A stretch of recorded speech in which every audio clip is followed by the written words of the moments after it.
So, European integration and economic cooperation. This is KIEF International Economic Forum. So our part in our panel will be as much about politics as it about economics, even maybe more about economy than everything else. But I just would like to spend 2 minutes to bring everyone on the same page with the context and relay the path, the journey of Ukraine towards the EU so far, highlight some facts, highlight some most interesting and relevant points so that we are all in the same context. The past started in 2002, more or less. Even back then, people in Brussels and European leaders gave us 20, 25 years. It would take 20, 25 years for Ukraine to become a member, but there was no clear path. There were no suggestions. It was just talk. And only after the Orange Revolution was that the European Parliament adopted a first resolution to initiate, to converge with Ukraine on the accession.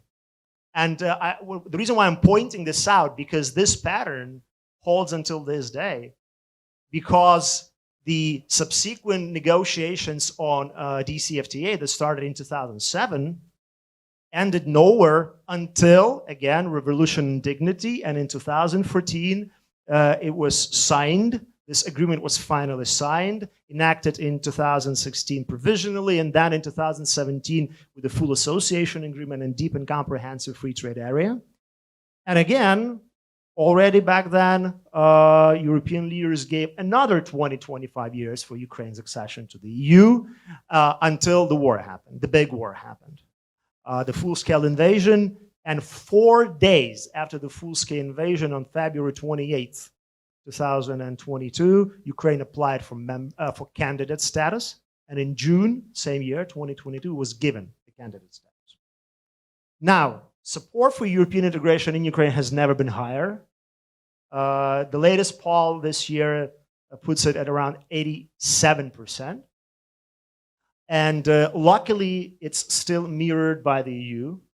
In the EU, the latest Eurobarometer I checked as of September this year puts specifically further integration of Ukraine into the EU and creation of a single market with Ukraine at 65 and 67% respectively. So most of the Europeans are still for it, not just for supporting Ukraine, but specifically for European integration of Ukraine.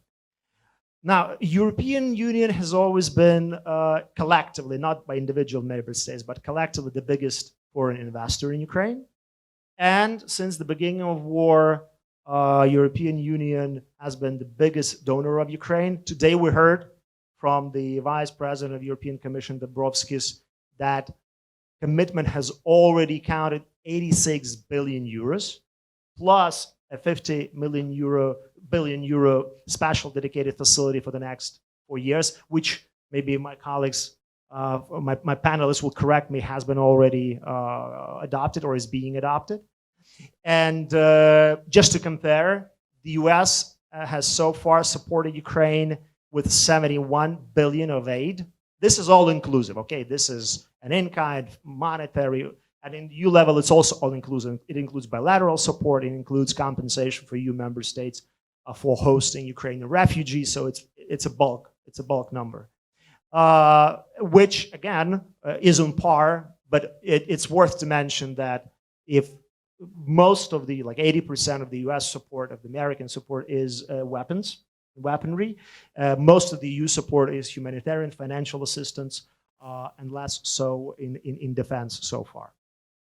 This is the context, and usually such political topics as European integration, not the most exciting or interesting at an economic event, it's more about politics than economy, but the recent news, which I don't have to remind anyone here, I believe, spiced it up, because even during the war, and even with the immense support of the Europeans and European Union to Ukraine, frictions are there.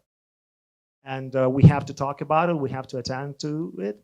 The latest scandals with Poland and our closest neighbors are evidence of that, unfortunately. And I am very lucky and privileged to have a fantastic panel of speakers, both from public and private sector, to actually talk about it today. And I will go introducing. And please welcome them with me. So starting from Sacha Michaud, the co-founder of Glovo. Sacha, welcome. Thank you. Then Monsieur Gaël, Veyssière, the ambassador of French Republic to Ukraine. Ambassador. Denis Morozov, deputy CEO of INTERPIPE, one of the biggest Ukrainian enterprises. Remi Duflot, deputy head of EU delegation to Ukraine. And the last but definitely not the least, online, we have Marlene Rosemarie Madsen. It's a long title, but I'll make it. Deputy Director and Head of the Economic and Sectoral Policies Unit in the Ukraine Service in DG Neighbourhood and Enlargement negotiations. To make it clear to everybody in the room, that's effectively the ministry that is in charge of EU enlargement. So it's a critical ministry, a critical role. Ms. Madsen, thank you for joining us, even if remotely. Thank you.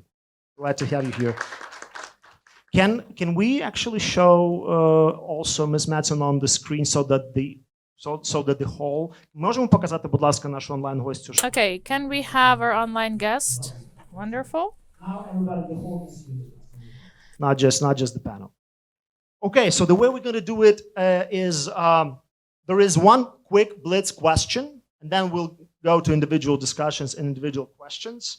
I would like to ask all the panelists to limit your responses to individual questions around 5 minutes so that we can keep the discussion going instead of having monologues. And for the blitz question, it's quick. It's up to 2 minutes. It's yes or no, and then give your reasons why you think yes or no. And it's the same question to everybody. And it sounds like this. If this is a protracted war, can Ukraine become a full member of the European Union during the war, in your personal opinion, or only after it has ended? Yes, no, please give your opinion. Why? We'll just start geographically. Sacha, floor is yours. Thanks. I love being the first here because my opinion is probably the least valid amongst this panel. I'll answer you very quickly. As a businessman, I don't have a clue. I'm not a politician, a EU policy expert, or a diplomat.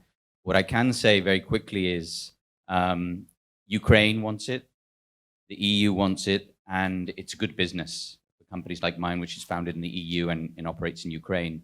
It facilitates how we expand and how we can build technology. I'm a tech company, and to have similarities between the countries is good business. So I hope so, and sooner the better. Thank you. Great timing for the blitz question. Ambassador. Yes, absolutely. Please pass the microphones. We have several of those for the panel. So, well, thank you very much. In fact, I have the same view. Actually, there is nothing in the treaties or legally that would prevent Ukraine from becoming a full member of the EU, even though there would be a war going on. So it is not ruled out by this, and there is no theoretical question about this, contrary to NATO maybe, which can be a different story, but not for the EU. This said, of course, the fact that there is a war being waged by Russia on the Ukrainian territory does have consequences, because it makes economic relationships more complicated, implications of norms, reforms more complicated. So it would be more complicated. It does not prevent it. And I must say that in the EU, it's certainly the case for France, we are very much impressed by the capacity, the ability of Ukrainian people to do this war and at the same time to make reforms. And this is extremely powerful, and it's a very good sign for the future of this path towards the EU. So for us, the key is this reform, not and you know, taking the acquis and so on, not the war in itself, even though of course it does have some consequences. So I'll stop at that. Thank you. Clear, thank you. So we have one of the biggest EU member states that is in favor, in fact, of accepting Ukraine into the EU, even if war lingers on. Denise, скажіть, як ви вважаєте, ваш... How do you think, Denis, tell me just briefly? Yes, it will be. I'm not a prophet. I can't say when exactly that will happen. But what I can say that right now we're working with Europe a lot. We have clients, European clients, and after the start of full-scale aggression, they were supporting us a lot. In this region, all the clients were standing for us. They gave us the opportunities to produce, supporting us as well. I just want to say more, European Commission, huge gratitude for it. They temporarily suspended like all the quotas, like all the duties. So now the market is open. And we use that in a proper way, and we export products. And our clients say, you already are Europe, and we do see how you work with us and cooperate, the level of service, that everything is in timely manner. You are Europe, we can see in the European family. Thank you. Thank you, very inspiring. And the same question to you, please. Thank you very much. Does it work? Yes, it does. Yes. You may Thank want to head a bit closer. Okay. I would say the important thing in enlargement is to be ready, and to be ready on both sides, particularly this time, because enlargement you all know, you all reading the press, it will have an impact on the way the European Union will be functioning, and therefore we also need to prepare. So what counts is that we are ready, that we all do our homework, and one day we are ready. Now, the question is, if it is a protracted conflict or war, let's call it a war, indeed it is, and an atrocious one, the question is how many years? And that's the question. If we have the answer to that question, then we have the answer to the question that you're asking. So in a few words, my answer would be, let's cross the bridge when we come to it. Thank you. Thank you. Ms. Madsen, your opinion on this one, on this easy, in quotes, question. Yes, good morning, everyone. Oh, not good morning in Kiev. I know it's still different hours here in Brussels. I'm sorry I'm not able to be there in person. I am actually in Kiev every second, third week these days to help support on all the reform aspects and the close engagement with the authorities. But to answer your question briefly, then I think the first and foremost is to look at, it is possible to open the accession tool, absolutely. And that's the positive next step we have to look at. I would hope that the war would certainly not take that long. The enlargement process does take a bit of time. So as also the previous speaker said, hopefully we will not answer this question when we get there. But I think what is very important to bear in mind is that the enlargement is a merit-based process. So Ukraine has a clear EU perspective and will progress in the process as fast as it reforms. And as you said earlier on, this is an economic conference. Now, these reforms are very much also linked to the whole economic situation of Ukraine. And the economic situation is important for the enlargement as well. It is part of the Copenhagen criteria. So let's focus on the close cooperation, on the reforms, and paving the way for a very positive future process and prospects for Ukraine. Thank you. So the conclusion I draw from this quick blitz question is that it is neither legal nor theoretical problem that Ukraine can join the EU during even if it's a frozen or a long conflict and war.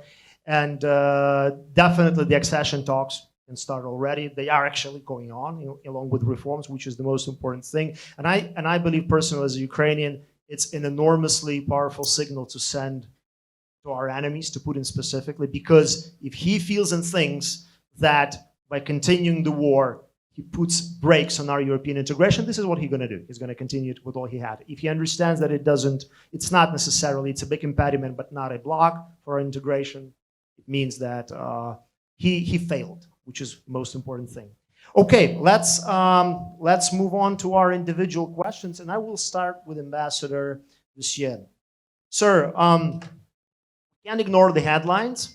The latest friction and even public spat between Ukraine and Poland and closest neighbors cannot be ignored, right? And specifically piggybacking on what Denis said, that in fact, EU went for an unprecedented step, not just for one industry, but for Ukraine, and lifted temporarily all restrictions, import duties and quotas for Ukrainian export, which is a huge support for the Ukrainian sector. But then individual member states, as it turns out, can act arbitrarily, right? Of course, you cannot answer for those states, but France is one of the founders, a major economy and a member state of the EU. If in the future EU and Commission prolongs such measures and it threatens French businesses, French farmers, French entrepreneurs, do you see realistically that France can act in a similar fashion in respect to Ukrainian exports? How do you feel? So thank you. Well, it is clear for me that I cannot answer for the sake of the Polish ambassador, for example, if you would refer to him, or for others. So I will certainly not go down this road. What is important for us is maybe twofold. First thing is that, of course, liberalization of exchanges with Ukraine is key for the EU because it's the strategic interest of fostering, increasing the Ukrainian economic's resilience in front of war. So there is a strategic interest for the EU and member states collectively in doing so, and this is the real basis for the decisions by the EU. Yes, we were very much in support as France for the Commission to lift the restrictions that had been put by the EU on grains in particular to neighboring countries. And we did support this view because we did think that that's the way forward. But then to answer to your question, would we do the same thing? Actually, you know, these kind of technical issues, which can be very, very inflammatory and sometimes political, they happen very often in the EU and with candidate countries. I do remember that before Spain would join the EU, for example, there was what we call this strawberry war between France and Spain, actually, with some farmers getting very angry at each other. At one point, some violence and some risk for public safety. The important thing is that there is always a technical way to address this inside the EU format, because what the EU is about is not to address things by threats or by using violence or putting pressure. The EU is about negotiating technical compromise into legal frameworks. This is what the EU is about. So the culture of the EU is to try to address technically issues which are political or could become political so that they are not going to be inflammatory. So obviously, this is the way forward. So to make a short answer to your complicated question, no, we would not take unilateral uncoordinated measures. We would work inside the EU format using all the EU tools to find technical solutions and to what is in fact a political problem or what could be a political problem. My conclusion would be that, in fact, I understand that this is precisely what is happening now in the case that you mentioned, which is, of course, a good outcome. But then, of course, it's not so easy sometimes because we all have internal political rendezvous and elections and these kind of things. Everybody can understand that. But the whole EU framework is about how to address these difficulties in a rational, technical way and sort it out. And actually, the EU is very good at it. Thank you, Ambassador. Thank you. So, and here's a segue to you, Mr. Duflot. Since acquis communautaire, the pan-European legislation trumps national, or at least has to prevail over national legislations, it's a union after all. It's not just an association of states. What tools do you have? What tools does Commission have in your toolbox to actually resolve such crises?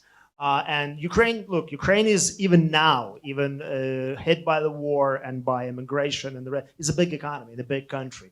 And such frictions, as Ambassador pointed out, I think will be not few, especially during the negotiation of the accession treaty. What instruments, and if it's a prolonged conflict, Commission may extend such incentives for Ukraine for years, and member states may not be happy. What tools does Brussels have to regulate it or prevent arbitrary measures by individual member states? Well, there are several answers to this question. I mean, we have in the EU treaty a mechanism in place to address persistent and serious infringements of the basic principles that are described in the second article of the treaty, which is about human rights, freedoms, equality, democracy, the rule of law, and so on and so forth. And but I think the question that you're raising is more about the trade dispute, right? The trade dispute, or for instance, when member states, I don't want to say violate, but do not follow the pan-European decision of, say, lifting the quotas and duties and just block it or limit it voluntarily. Yeah, I mean, thanks for this, for precising this. I was a bit misled by the word violate, indeed. It's not violated. We are talking here about unilateral decisions in an area which is exclusive union competence, Yes, which is trade. exactly. Then it's not exactly the context of Article 7, but since we started, I can tell you, reassure you that if a member state is in serious and persistent breach of fundamental principles, there is indeed in place a mechanism to take sanctions against it. You were asking about consequences. Yes, and serious sanctions, which are essentially about depriving that member state of its rights in the union, but not its obligations for as long as corrective actions are not taken. So there is something in place that can work, but here we are in a slightly different situation. We are talking about unilateral measures. Ukraine has already replied to this, reacted very quickly and very, I would say, forcefully in the WTO to these actions by individual member states, and the union being the representative of all member states when it comes to trade matters. Of course, the union is now in charge of addressing this challenge in the WTO. So as you see, we're actually dealing with the problem, want it or not. The other thing is that, of course, and I want to refer to Ambassador Veyssière's superb description of the EU working method and results. We are actually privileging a path of negotiation, a path of dialogue. We put together, as you know, we created actually a platform to discuss agriculture-related issues with Ukraine past May. So the idea, of course, is to use that instrument to achieve consensus and to achieve a solution. We're working actually on this as we're speaking to avoid precisely, to find a solution, not to go to a so-called panel in the framework of the WTO, which would be actually not a good outcome for neither party, neither for Ukraine nor for the European Union itself, and therefore for its member states collectively taken. So this is where we are now. I mean, I can say the best method is negotiation, is dialogue, and this is what we are now busy with. And I see the Ukrainian trade representative is not in the room, but no, I would like, if he were, I would ask him to confirm that this is indeed the path that is now taken, and he is very well aware of it and supportive. We'll ask him later. Thank you, sir. That's a good way. Ms. Hansen, and then again, the segue to you. We heard that, correct me if I'm wrong, that this month there was a first in many years discussion within the EU about enlargement. Used to be a somewhat of a taboo topic over the last decade or so. How do you feel in all this context? Is with war raging in Europe, with already frictions among closest neighbors and allies, because we are allies with all those EU member states that that have issue with our exports. Is EU ready for enlargement? Do you feel, I mean, it's not a technical question, it's rather an emotional. Do you feel it's ready for enlargement already? Well, I think on the emotions, I prefer to let other people to comment on. But what I can tell you is that the EU has showed absolute united front in the support for Ukraine. There have been, as you also mentioned, many discussions on the preparedness for enlargement and how to ensure that we have enlargement back on the agenda in both council discussions, but also bilaterally between many member states, paving the way for transition. The EU has repeatedly stated that it has opened its doors and would like to welcome Ukraine as part of the EU. This is beyond doubt. It was also very clear from the President's State of the Union speech, September, where she announced that we are now analyzing the areas where such reforms might be necessary to pave the way for enlargement, and also that we make sure that the union is fit for enlargement. She also mentioned in her speech that we're confident that the union can function now for that if the union can function now for 27 member states, it can also function for 30 or even more members. So I think the messages have been very clear. With every enlargement, as you mentioned, there are those who could say that maybe it would make the EU less efficient, maybe there would be conflict. You just mentioned the ones on the trade. I think by having prepared the platform already in May, having had meetings with the platform to deal with export issues every second week at the highest level, is also showing the determination from the EU side to find solutions rather than,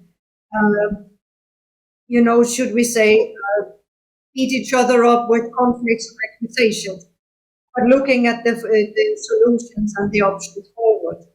And it has proven worthwhile. We did not continue the preventive measures in September, so we are now in a better position. When it comes to other topics such as would we become less efficient, I think over the last years we've proven that the Commission can and the EU can move really fast, even in difficult situations with the next generation EU at 27. Something everyone would have said a few years ago was not possible. We also moved together to buy vaccines. We had the pandemic. We have had also in record times sanctions put in place. We have also agreed to purchase of natural gas together, not only at 27, but including Ukraine, Moldova, and Serbia.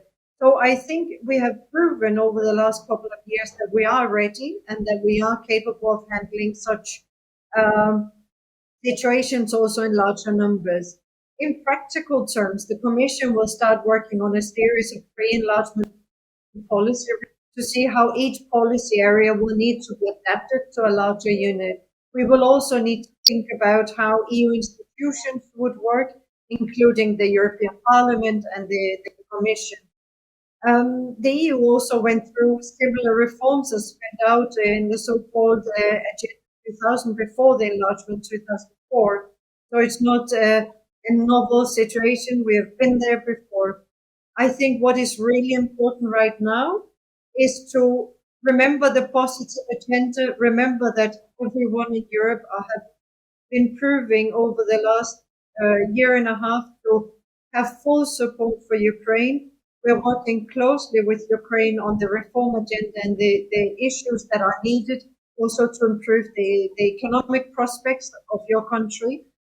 And we are also coming forward soon with the enlargement report, where we will assess all the countries on exactly those steps needed to pave the way for the first positive steps, which would be opening up accession talks. So I think in general, the message is, even if I may not pronounce myself an emotion, and the messages on the policy side has been very consistent and very positive. Thank you. That's inspiring. So we're through with public with public sector on this side of the question. Now I want to hear from businesses. Sacha, you are a global company, 25 markets, if I'm not mistaken. EU, not EU, Africa, all over the place. You've been working in Ukraine extensively. In fact, apart from this question, I'd be grateful if you tell, how did you deal with the war in Ukraine? I know you ceased operations in Ukraine, then resumed. You have a big humanitarian effort in Ukraine. But purely practically, without any emotional sentiment, would you as a businessman, as an investor, rather have Ukrainian market in the EU? Would that be better in terms of taxation, cash, in terms of capital flow or other indicators? Or are you content with Ukraine being an independent state as it is? Maybe it has more competitive legislation than it would otherwise have in the EU. How do you feel as an investor? Would you like a quicker accession? or you're happy with the Ukrainian market as is? Yeah, so thanks. I think your introduction gave a good example. No, we've built an amazing, successful business here in Ukraine over the last 5 years, without being in the EU. We're in 25 countries worldwide. We started in Southern Europe, in Central Eastern Europe. Many of those countries, of course, in the EU, but we're also in Central Asia, and more recently Africa. We're in 7 countries in Africa. So we've got a whole different scenarios of countries. And for Glovo, it can't be about the country being in the EU and the benefits. It has to be about how we adapt to local economies.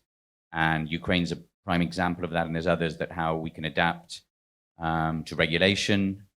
Other obstacles are simple, like payment methods, local culture, languages, adapting. We're a tech company, and we have to adapt to that. We're in over 1,500 cities worldwide. We manage the operations and sales of close to 200,000 local stores and restaurants.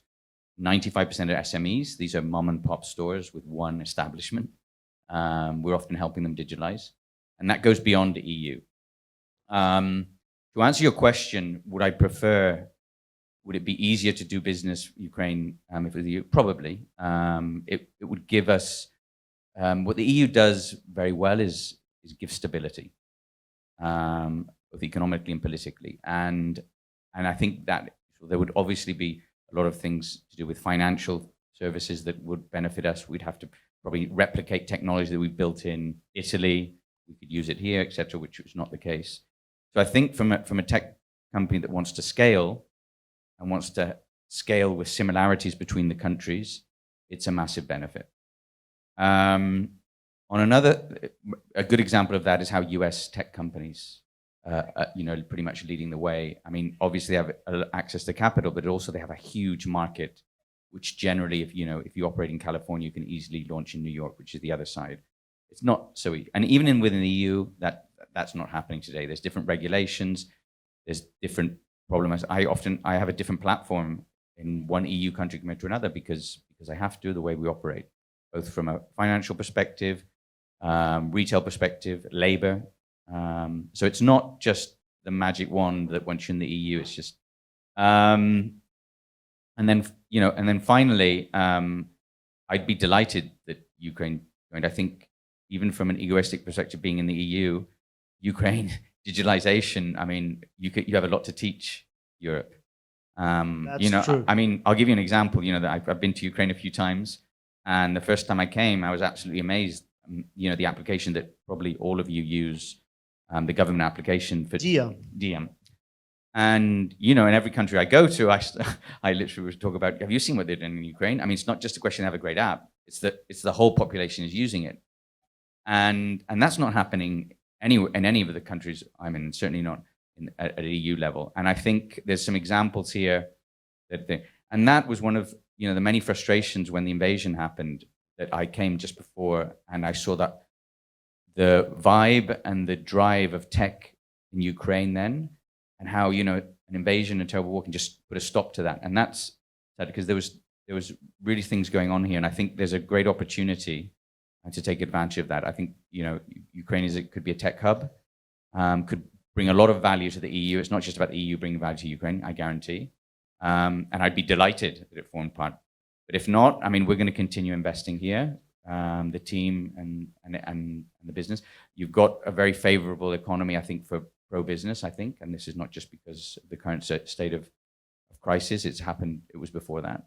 And you should continue doing that. Great, thank you. Денис, тепер питання до вас.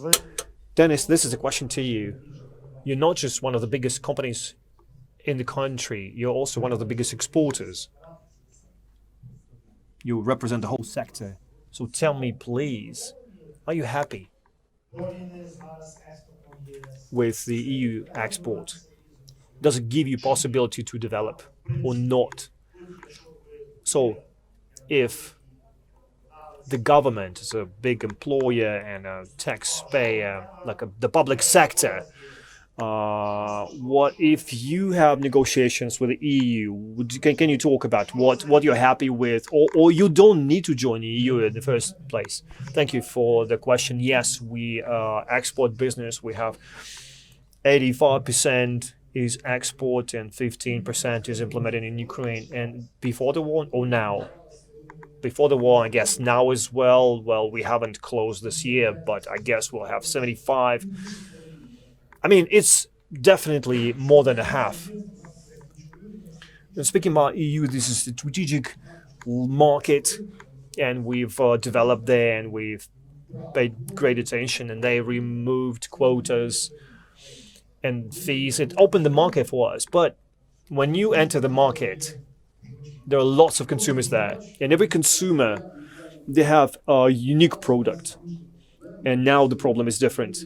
We have an open market, and we have clients that support us. I already mentioned that, but there was no product.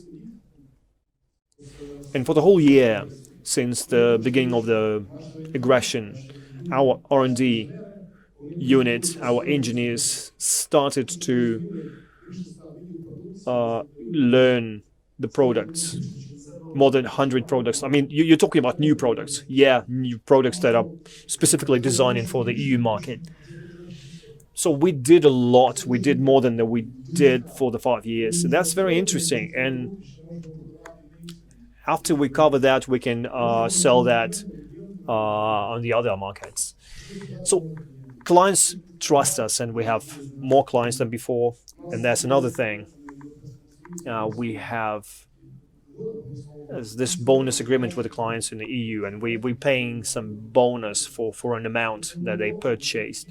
And last year, lots of clients returned this bonus to our fund that we're using to support our employees that serve in the army, that are on the front line. So there was some sort of a donation from our partners, and there was some risk management. And when the aggression started, lots of partners said,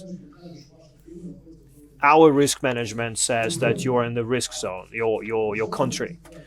But at the same time, they said, nevertheless, we support you and we will keep buying your products. So many questions about logistics we had, and so on, like very important thing like the Nikopol town, you know, what's happening there. Right now, the situation is like tough. And since the very first days of aggression, there were heavy shellings and everyday shelling. It's not just like every day it's shot quite close to Enerhodar, Zaporizhia nuclear power plant. Still, our employees are heroes. They still produce in those conditions, you know, something that we do need, those products necessary, not just for us, but for European Union. So this support from European partners giving us the scope, you know, the orders, the request, it shows to people that they are supported and they continue producing and operating even in such difficult conditions. A huge gratitude for it, and I think this is really a great thing and really a big support and big help. What's important? We invest. We never stopped investing. We don't stop in Nikopol. We use new lines, we build new production lines, and we use new equipment because we believe that we'll have the best future. And we are grateful to our colleagues, of course, for the quotas, for the duties to be suspended. It's so important. Tell me, please, this is like emotionally and from the standpoint of inspiration, it's important, motivation. Definitely support at this human level is manifested at the business level support as well.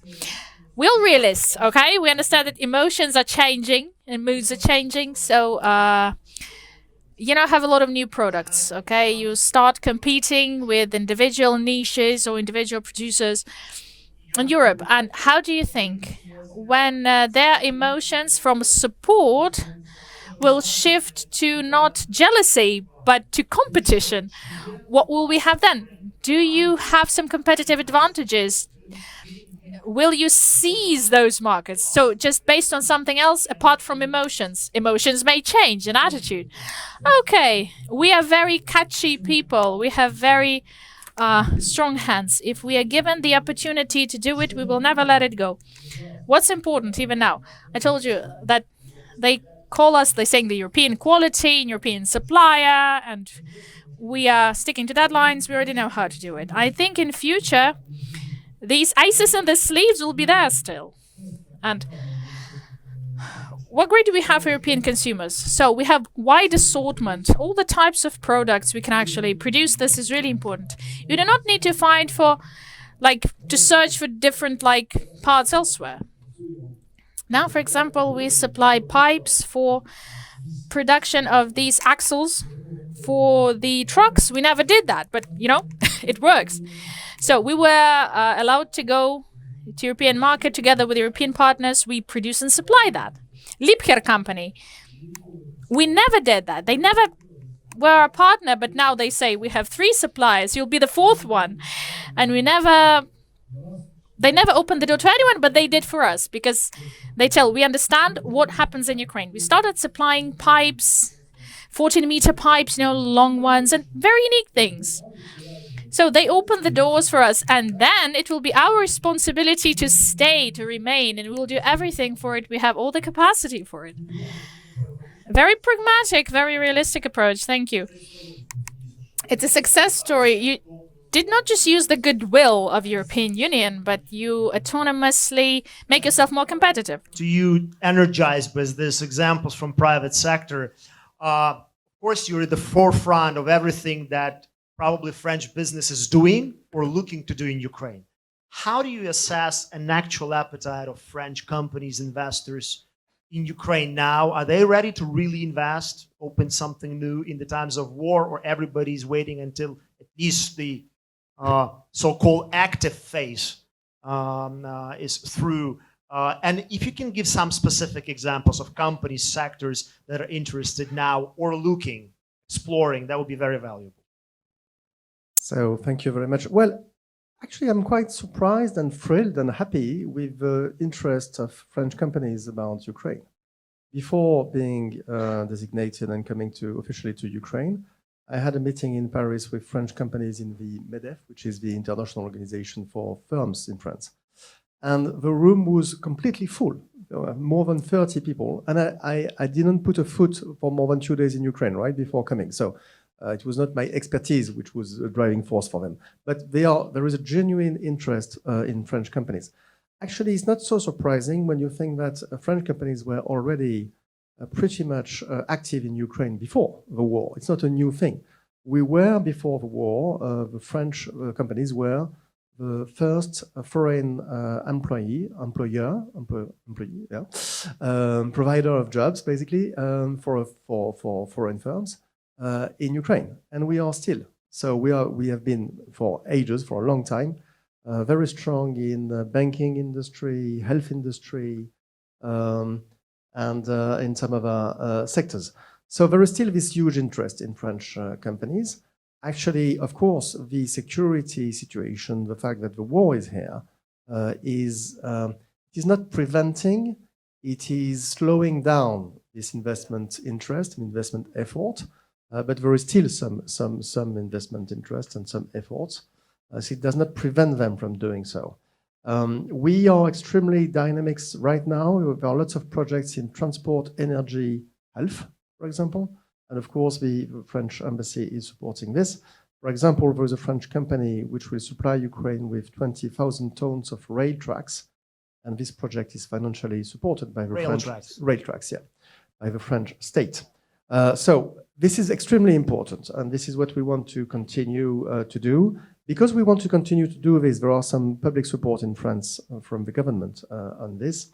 And in particular, we have announced in the London conference in June that we were creating a bilateral insurance mechanism for French companies investing in Ukraine to compensate the insurance risk of being in a country which is technically, well, in reality, at war. And this does have, of course, a cost. So you have your own dedicated risk insurance instrument? Yeah, we are creating this scheme in France. Can you elaborate on that? Because it's very practical. It is going to be provided by BPI France, which is a public entity, acting in the name and on behalf of the French government. So it's basically an insurance scheme. So I understand that the first files are being investigating and presented right now. So I don't have figures to give because it's still extremely new.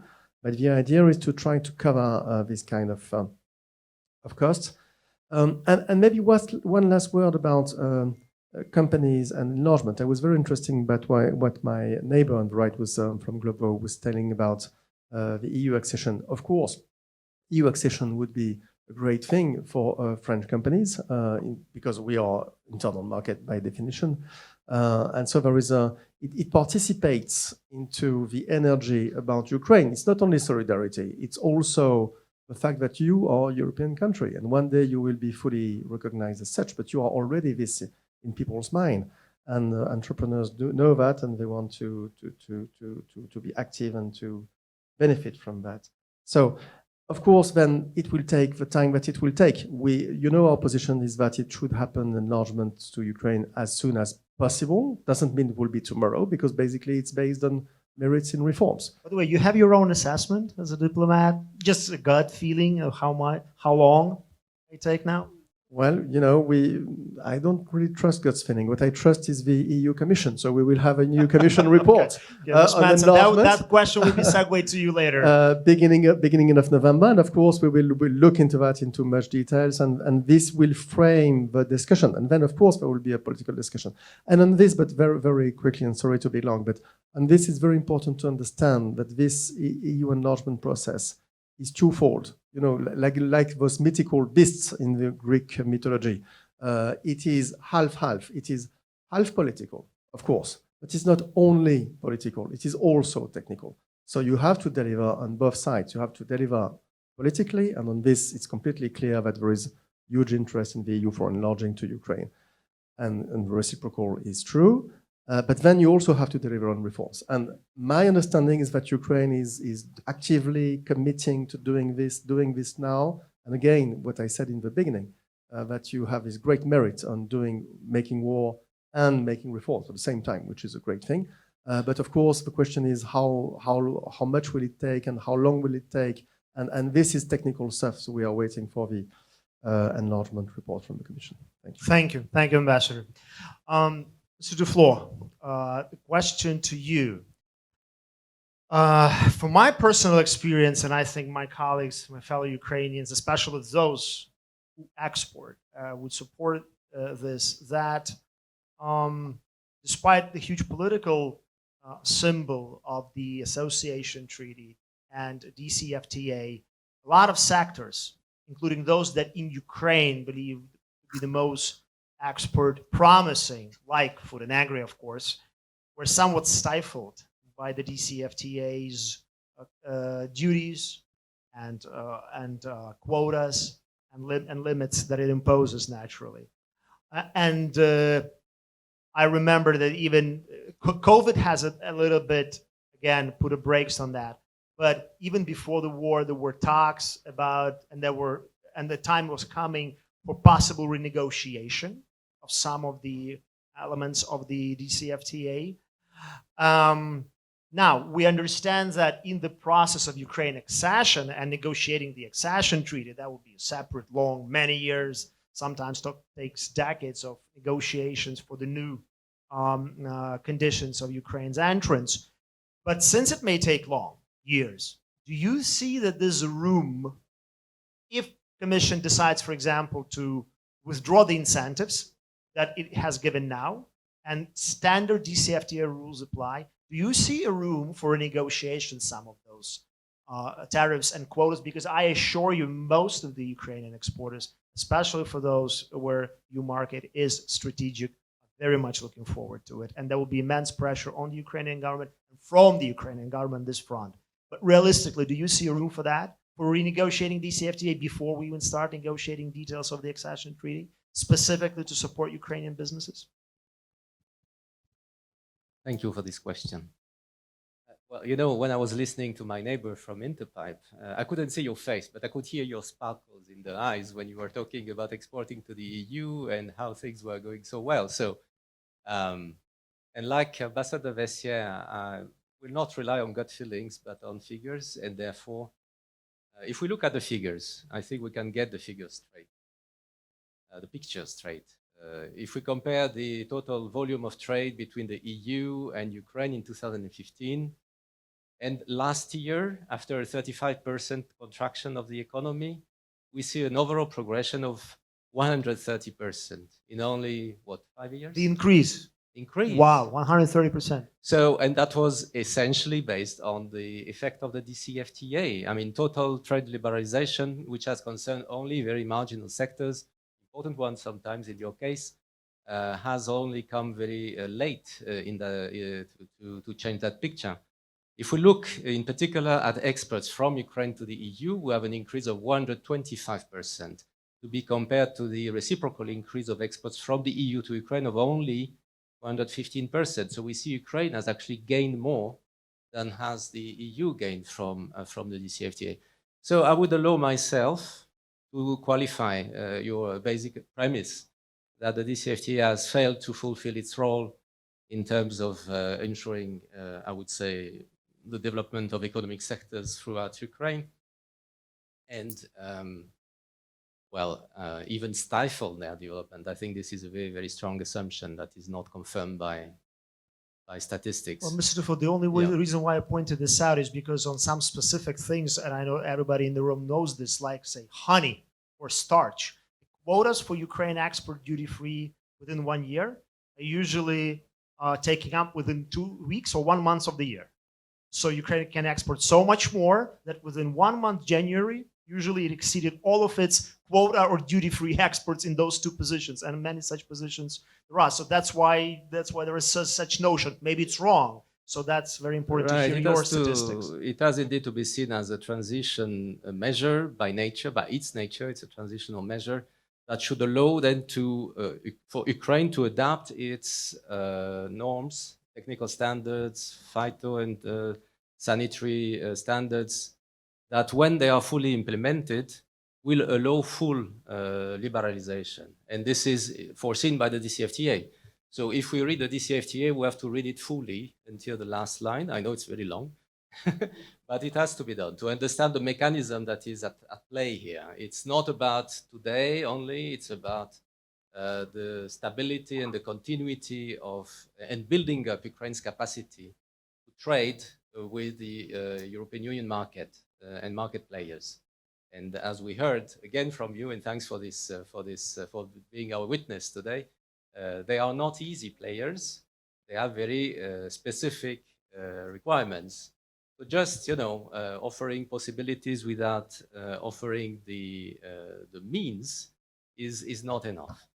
And this is exactly what the DCFTA is about. And this was, I would say, reasserted, reconfirmed in the so-called Priority Action Plan on Trade that was endorsed by the latest EU-Ukraine summit earlier this year.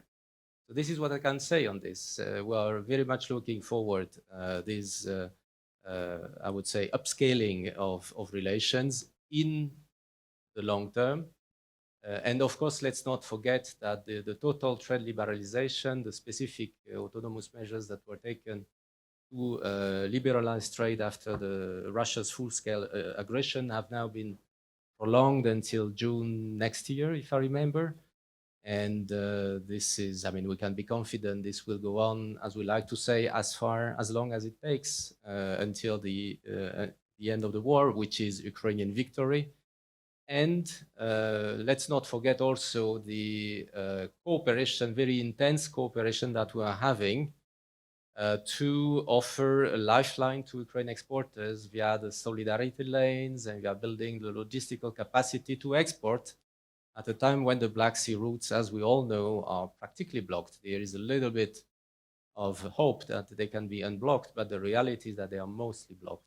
So this enormous work that we are doing together, and together with countries which have been mentioned earlier in this discussion, Poland, Slovakia, Romania, and others, to precisely allow exports via non-maritime routes is very remarkable, and I think deserves to be mentioned. Thank you. Thank you. Thank you. Ms. Madsen, so the question that was left to you, a very easy one. Again, referring to your hunch and feeling rather than data, how long may it take? The succession process, if you're looking at it from today, from where we are today, in your understanding. Well, first of all, I just wanted to say that I fully agree with Remi Duflot and what he just said on when you have a big task ahead, So negotiating enlargement, the whole process is a cumbersome process. So if you have a very big task ahead, the by far most important thing is to focus your time, your resources on that task and not let yourself get distracted. So yes, renegotiating other arrangements, I would say would reflect the focus on what is really important. What you have is you're interested in engaging with Europe, so let's make the most of that. How long will it take? It's all depending on this reform agenda and how fast that can go. What has already been mentioned by other speakers was also the very impressive amount of reforms that's already taken place by the Ukrainian government over the last years, despite the very, very difficult situations the public administration is also faced by because of the war. Nevertheless, the dedication is clearly there, and we have what we see full commitment on negotiating with us. What I wanted to also mention is that in order to, from the European side, to help the Ukrainian government in these negotiations as well, and in preparing to pave the way for the enlargement, we've also come forward with the proposal for the Ukraine facility in June this year, which would provide stable support, financial support for Ukraine for 4 years. At the very beginning of our session, you mentioned this, and you said maybe it's adopted, it's not. What it is at the moment is a Commission proposal through its member states and the European Parliament for a structure for financial support for the next 4 years.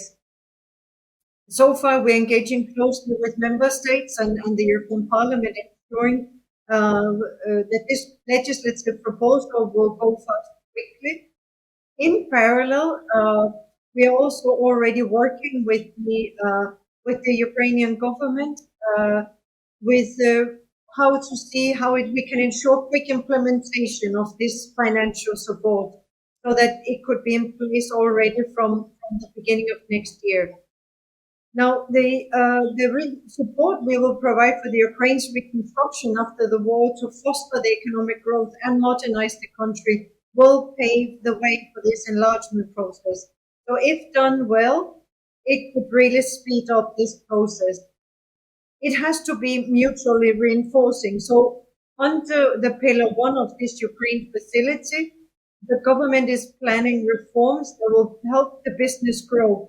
It will really improve the business environment, make the most of the access to the EU market, but also address other issues that can help attract private investment and all those growth enablers that are in your economy. We have a second pillar under this Ukraine facility, which will provide loans to private businesses. And we had a third pillar in this facility, which will provide technical assistance programs that will make sure that EU standards and norms for businesses are put in place in Ukraine.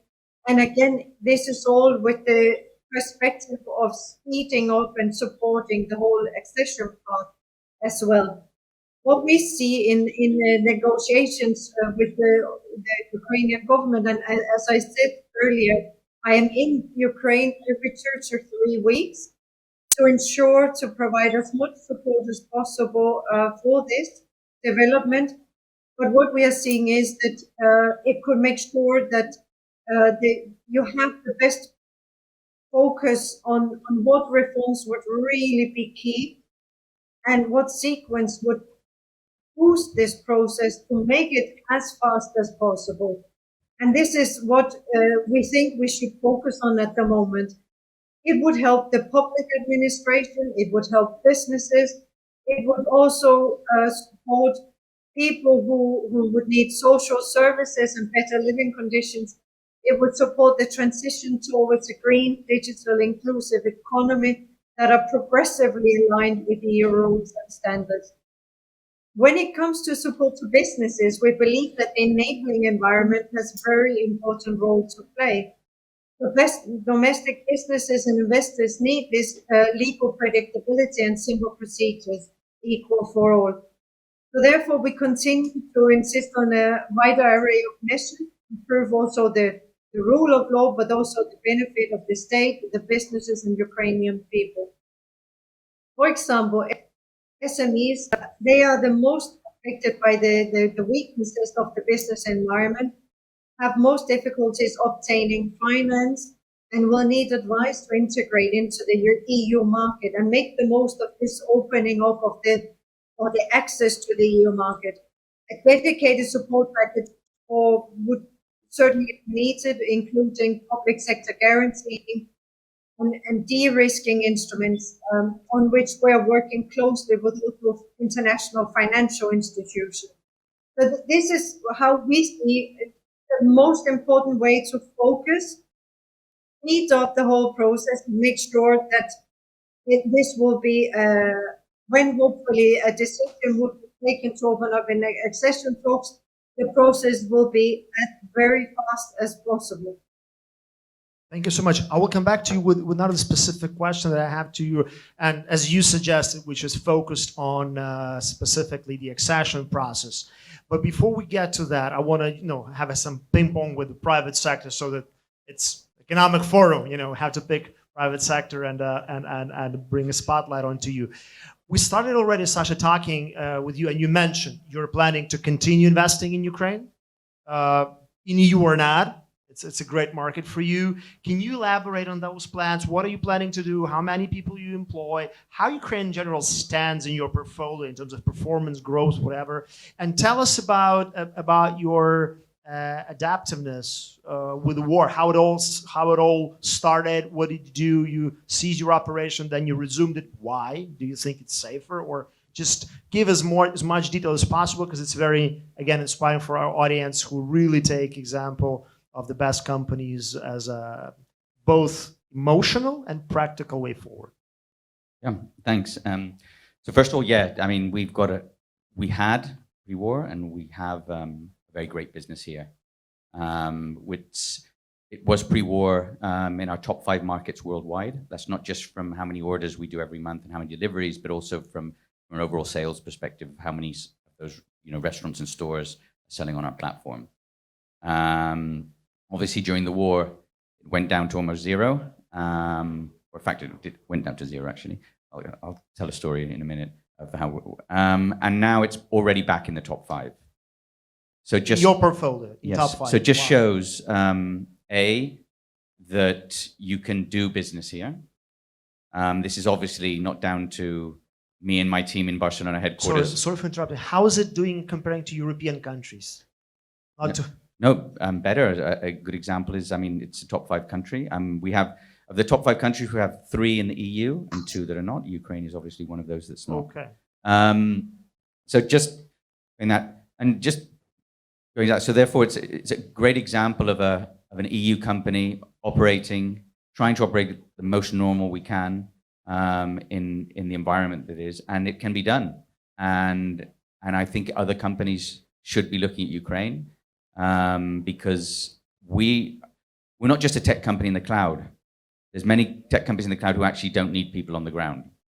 We can talk about the biggest internet companies in the world, in fact, don't need that.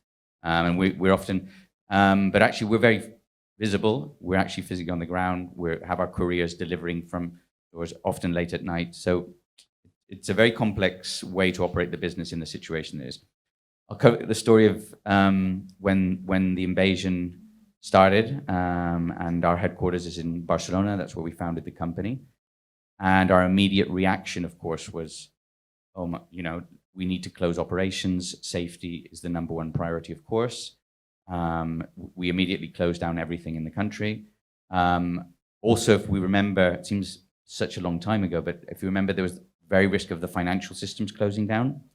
Our first concern as well was, how can we pay people? We have 150 people or 120. So we immediately sent 3 months' salary to all the employees, just in case, because we were. And literally 48 hours later, we get a call from our GM here, our managing director, and he said, "Why are we closed down?" And you can imagine People still want to you eat. imagine us in headquarters in Barcelona. Well, we're closed down because you've got a war. And he said, no, we should reopen. And in fact, the couriers are calling us to reopen. They're actually doing deliveries through WhatsApp and Signal and other. And you know, it doesn't work. It's not, and they're calling us to. A lot of our restaurants and stores are still open. So of course we reached out to local government and we asked, you know, do you want us to reopen? And they said, absolutely. And so obviously safety was a priority. We made a few adjustments to technology. So we built a war team. Sorry to say that, but in tech, when somebody needs to be executed immediately and jump out. And we built technology that actually made it safer for our couriers, so you can cancel an operation if there's an imminent risk of attack in the city. We can compensate the user then, because obviously he's done an order. And so a lot of things we quickly adapted, and we began reopening. And today we're back in 37 cities. We operate with the curfew and with the safety restrictions. We don't just do restaurant foods. Groceries is a massive segment here. Medicine, you know, that was obviously one from pharmacies. People who shouldn't maybe be out on the street late at night, especially at the beginning.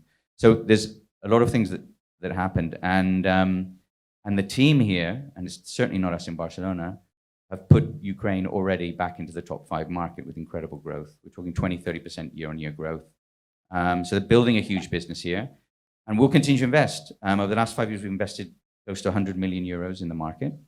And 100 millions in yeah, Ukraine. in the last 5 years. And Wow. we will, and I think my job as one of the founders in the is to give the team here the tools to build a huge, sustainable, when I talk about sustainable, as an economic sustainable business here, where they can actually reinvest and accelerate that growth. And what does that do? That gives guarantee to the team. We have 280 employees on the ground. We have 50,000 couriers have delivered in Ukraine since we started operations here. Thousands, obviously, stores and restaurants. So my thing is to give them the tools to build a really sustainable business, independently of the terrible circumstances we have now and after. And we believe there's an opportunity, and we're an example. And just finally, just another little story, but I actually came from Brussels just before here. So I was in Brussels and I arrived this morning in Kiev, and I actually gave a little speech, but not to this audience, more to entrepreneurial and tech entrepreneurs in Brussels. And it was also a little bit about EU regulation, and they have a lot of funds as well. They have their own problems, yeah? And no, I gave a speech, and it was obviously pretty boring because afterwards we talked amongst ourselves, and no one asked me about my speech at all. And I said, I'm just off to Kiev, and they said, what are you going there? And I said, no, we have a really huge business, and that became the most interesting topic. And they said, you can still work there? And I said, yeah, absolutely. I mean, we're ahead of pre-war numbers, economics today, and everyone was completely shocked and wanted to know more about that. And I think there's a lack of knowledge of the opportunity here to continue to run businesses with the limitations that we all know.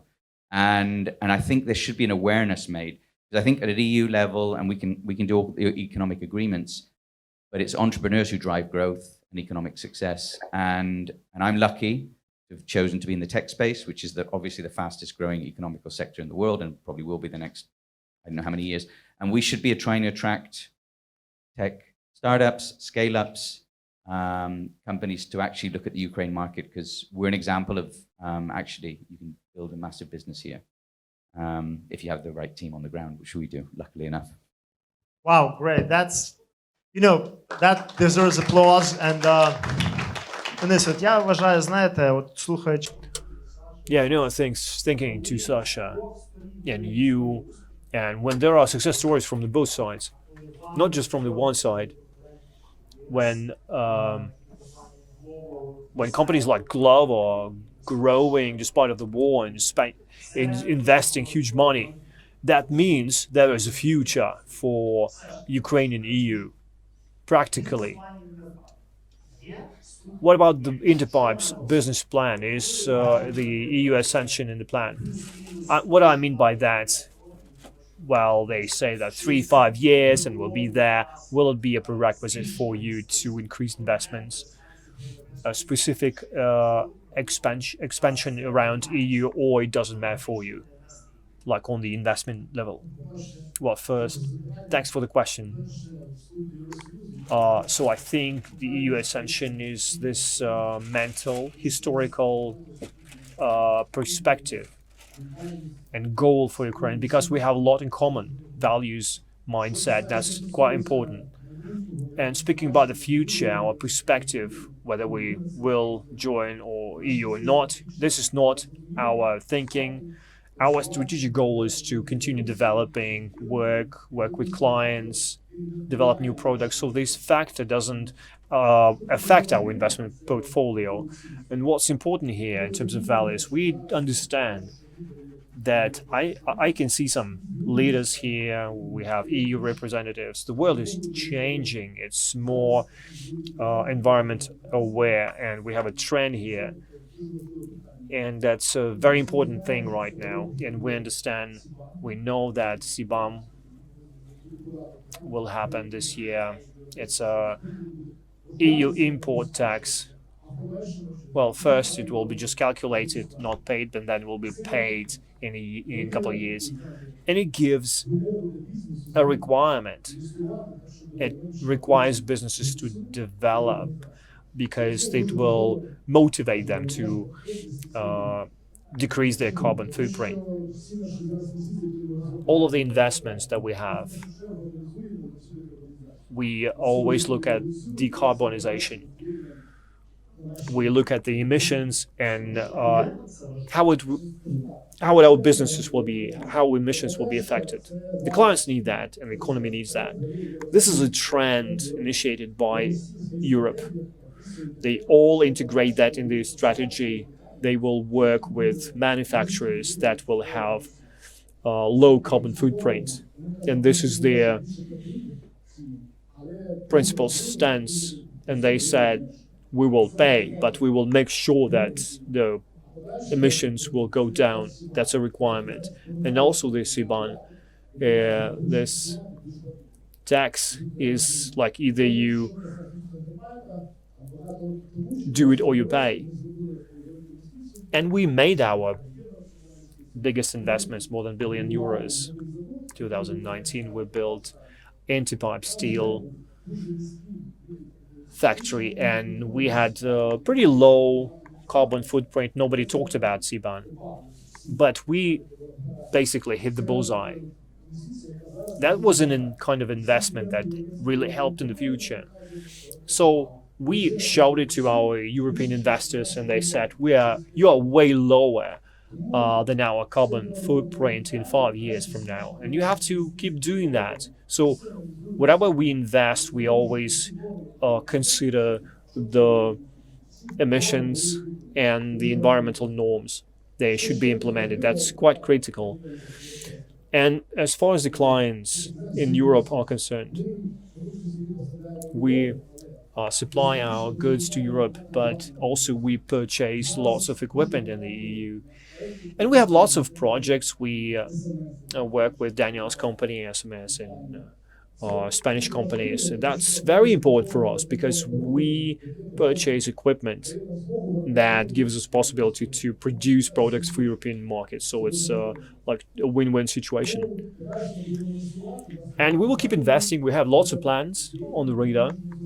We have ideas where to invest, where to develop. So yeah, that's the way it goes. And we see ourselves in Europe. Well, we are already a part of Europe, whether we want it or not. What about your export structure? Is Europe like a primary market for you? Well, it depends on the year. Before that, we had, I guess, 30% in the States, 30 Europe, and 30 Near East. And I think it's different now because of logistics. The ports are closed right now, and it's quite a limitation.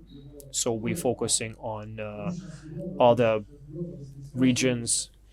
So Europe is around 45%, but we work on different markets. We will keep going, but Europe provides us with the possibility to learn and produce new products. That gives us a huge potential to develop on other markets. Thanks a lot for that.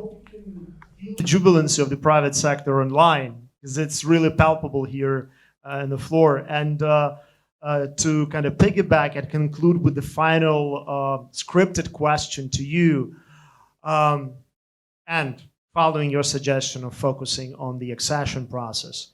We know that in the accession process developed decades back for Western Balkans that were also shaken by the war, apart from the general parts, there was this special stabilization and reconstruction part of the treaty, because it effectively had to bring institutionally, infrastructurally, and business-wise those countries on par with the EU, not just in the view of legislation, but also effectively rebuilding and restoring it.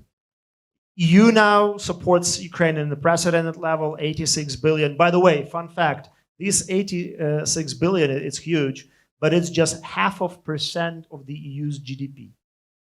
0.5% of the EU's GDP, so it can be quite sustainable. Anyways, the accession process, in DGNIR's view, will it have a special reconstruction and stabilization part of the whole accession treaty or not? Well, I mentioned before the Ukraine facility that we had adopted. You could say that that is it. This is a package that has been adopted and proposed for exactly a combination of financial support, technical assistance, and identification of reforms that can really help rebuild. I think it should be seen a bit as an economic recovery package.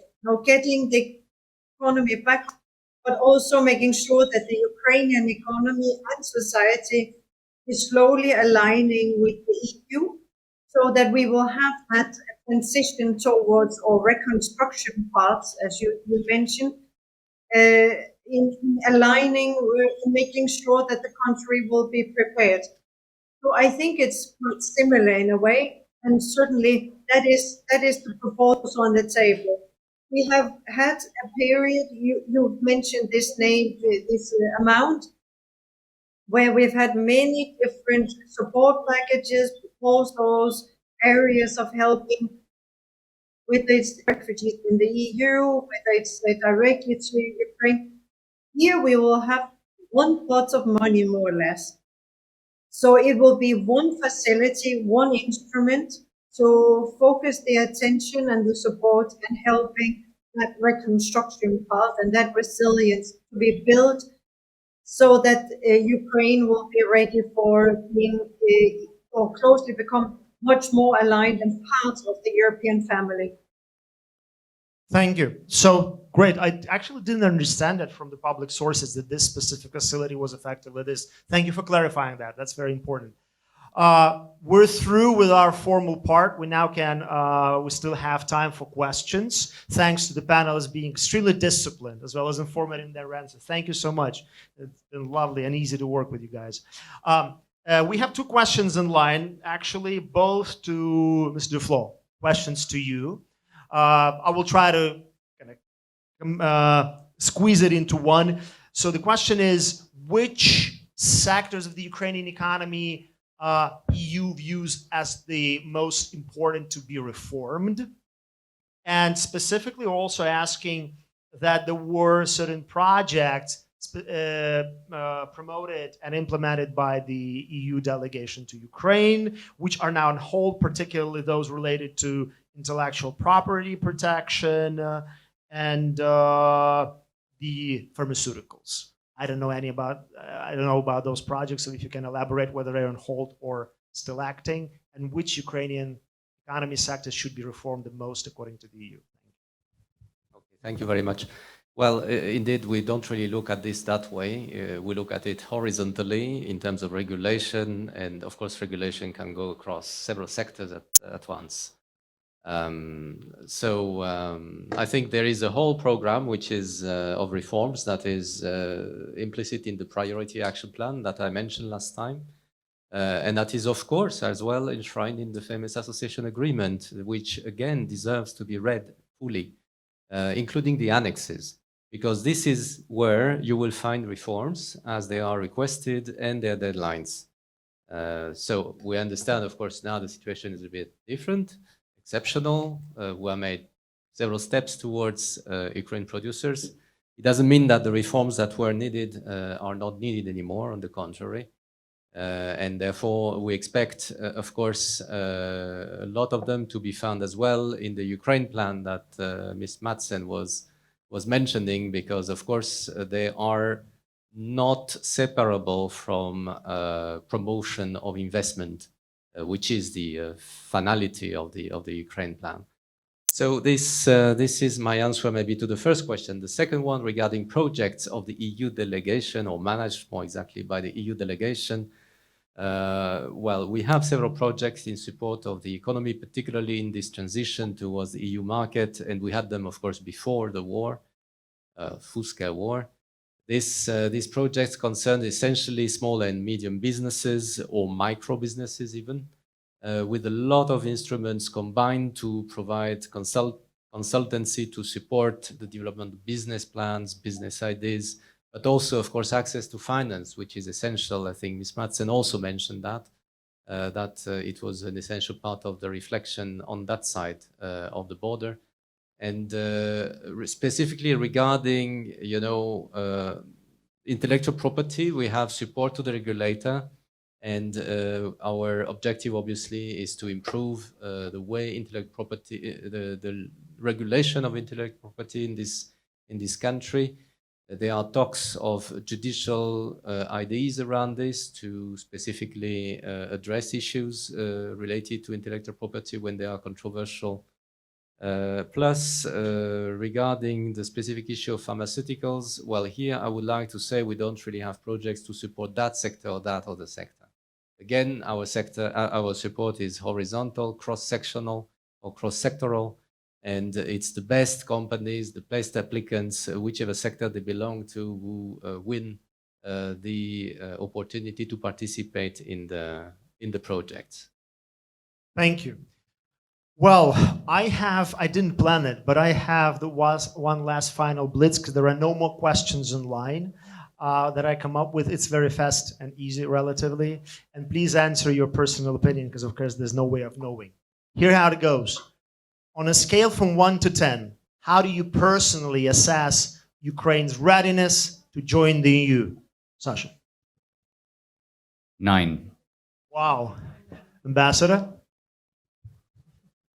I'm sorry, I have no clue. I mean, we are waiting for, well, the willingness of Ukraine to enter into the EU, definitely 9. See what I mean? So yes. I'm confident that every effort is being put into that. And there are some definitely progresses. How far? I'm sorry. Right now, I just cannot say. Very diplomatic answer, but thank you. Thank you. Dennis? Like in our school, 10 with plus. Mr. Duflot, you're probably more informed about this process. I'm not sure, but what I want to say, Ukraine society is developing, moving forward at amazing speed. I mean, I've been in this country 20 years ago, and I mean, there is nothing to compare. Even sometimes I have the feeling the official authorities are a bit running after society, because society is, modernizing itself so quickly. And I think the DIA application that Sacha was mentioning is clearly an example of how this can then translate through a modern government into reality. But that being said, I think we should come back to that question in, let's say, 3 months. Okay. Okay. I'll take you up on that. I'll take you up on that. Ms. Madsen, the easiest question to you on scale from 1 to 10. How ready Ukraine is? Well, I would say the dedication and the commitment and the willingness is absolute top character. But on the how ready Ukraine is, I think let's see with the enlargement report that will be adopted by the European Commission in about a month's time. Okay, so we'll learn 1 month's time, 3 months' time. We got the clocks. Well, I just want to thank very much indeed to our panelists. Let's join me in applauding them, because it's been an incredible talk. And the conclusions that I draw, there's no question Ukraine going to be part of the EU. most importantly, it's not just a political will, it's not just the sentiment of both Europeans and Ukrainians, it's a practically profitable thing to do for businesses, which, since I'm a business person, is probably the most important thing for me. There's a profit in it for both sides. And the last but not the least, however terrible and despicable, war is not an insurmountable obstacle on this path towards EU integration. On this, I want to wrap up. Thanks, everybody. It was a pleasure moderating you. And we'll be hearing from you in 1 month's time and 3 months' time. I'll be watching the news closely. Thank you.